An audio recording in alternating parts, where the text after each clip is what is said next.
Istana negara kita yang Bapak Presiden Jokowi berkantor itu nggak ada title-nya. Nanti kalau tiba-tiba cucunya Dendels datang bilang ini punya saya, bisa. Itu real story. Mulainya Republik Indonesia tadinya nggak punya neraca. Jadi barang milik negara pun tidak diadministrasikan, tidak direkod. Kita asal bangun waktu Pak Harto 30 tahun bangun banyak sekali, nggak ada pembukuannya. Jadi waktu kemudian terjadi krisis, kemudian kita punya Undang-Undang Keuangan Negara dan Perbendaharaan Negara, kita baru mulai membangun neraca keuangan. Disitulah baru kita mulai muncul, oh mari kita membukukan dan merekod. Pertama mengadministrasikan, masukkan dulu dalam buku. Karena dulu sering sekali, saya nggak tahu, Anda semuanya mahasiswa masih sangat muda. Kalau zaman kami sebagai baby boomer, saya sering sekali ada universitas bangun perumahan dosen. Itu tanahnya milik negara dibangun. Kemudian dosennya sudah pensiun, dosennya sudah meninggal, itu masih dimiliki oleh dosen itu. Tanpa kejelasan apakah barang itu dihibahkan atau tidak. Sehingga di universitas masih masuk dalam pembukaan universitas, tapi sebetulnya ini sudah dipakai oleh dosen dan anak cucunya. Itu banyak sekali barang milik negara. Belum lagi kalau dulu tanah-tanah. Kalau menterinya lagi seneng, oh saya kepengen jual tanah, saya jual tanah saja. Karena dulu nggak pernah ada pengadministrasian. Sehingga banyak sekali Republik itu kehilangan cukup banyak aset-aset strategis. Salah satu contoh yang barangkali Anda semua lihat adalah Kompleks Senayan Gelora Bung Karno.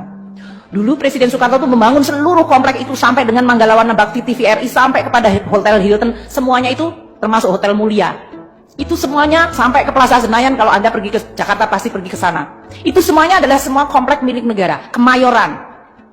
Karena tidak pernah dibukukan, suatu saat terjadi tadi kerjasama, tiba-tiba swasta sudah punya title.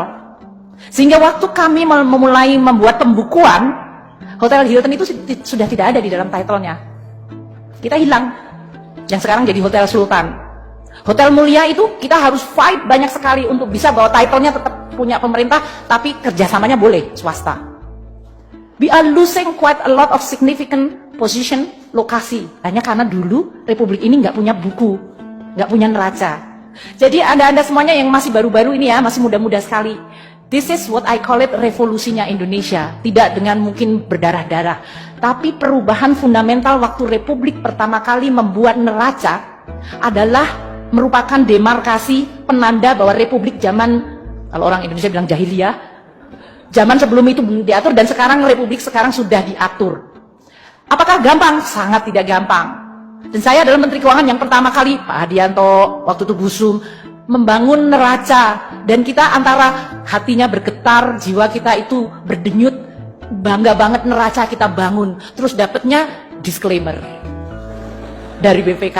It's okay, tapi at least we try. Kita bangun dulu, kita kumpulkan. Pak Hadianto adalah Dirjen Kekayaan Negara pertama ya Pak ya? Waktu pertama kali kami membangun yang disebut Direktorat Jenderal Kekayaan Negara, beliau menjadi dirjennya. Pertama kali melakukan apa yang disebut pembukuan semua aset barang milik negara. Wah, ceritanya seru banget, seru banget. Itu kalau dibikin cerita kayak apa Wiro Sableng 212 itu bisa panjang banget. Ada di Kementerian Keuangan saja, kita lihat, wih, ternyata kita nggak punya title. Istana negara kita yang Bapak Presiden Jokowi berkantor itu nggak ada titlenya. Nanti kalau tiba-tiba cucunya Dendels datang bilang ini punya saya, bisa. Itu real story. Itu real story. Jadi jangan lupa Kementerian Keuangan depan itu adalah gedung Dendels dia. Itu gedung yang dibuat untuk sebagai, sebetulnya waktu itu adalah headquarternya VOC kan. Sebelum VOC kemudian diambil alih sama pemerintah Belanda. Jadi kalau kita tidak punya title, it could be banyak sekali lokasi maupun bangunan itu bisa diambil alih. Jadi waktu heroik kita melakukan tahun 2000 berapa Pak Hadianto? 2006-2007, the whole effort kita lakukan untuk membangun barang milik negara. Dan tentu saja kita disclaimer, karena masih banyak ada yang cuma ditaruh aja, pokoknya masuk neraca dulu supaya nggak hilang. Kemudian kalau ke TNI Polri, mereka TNI bilang, wah jangan dibukukan, ini rahasia, ini semua persenjataan kita. Tapi ada helikopter yang sudah nggak dipakai, yang harusnya dimusnahkan, ya tidak dimusnahkan, pokoknya itu rahasia.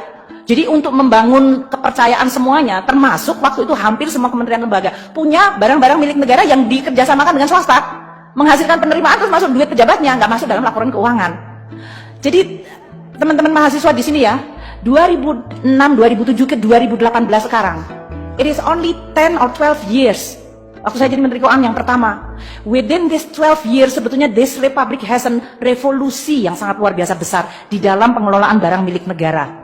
Dan itu bertahap. Waktu itu setiap kementerian negara sampai kita kulon-nuwun datengin bilang, Mbak, kita harus lakukan. Bayangkan dulu jalan kita nggak pernah inventorize. Kita nggak pernah tahu kita udah bangun berapa jembatan, kita nggak tahu berapa sekolah kita bangun, universitas pun kita nggak tahu. Ada universitas kompleksnya sudah nggak tahu digrogotin sama entah siapa, tiba-tiba hilang, colak sini, coek sini. Itu terjadi. Maka kalau sekarang kita ini sudah WTP, kelihatannya gambar tangganya indah itu ya, merah, kuning, hijau. Saya nggak tahu, merah, kuning, hijau di langit yang biru, mestinya gitu. Tapi itu menggambarkan the evolution dari kita sekarang, kita sudah masukkan dalam, sudah divaluasi, sudah diadministrasikan, dan bahkan saya minta sekarang adalah pemanfaatan.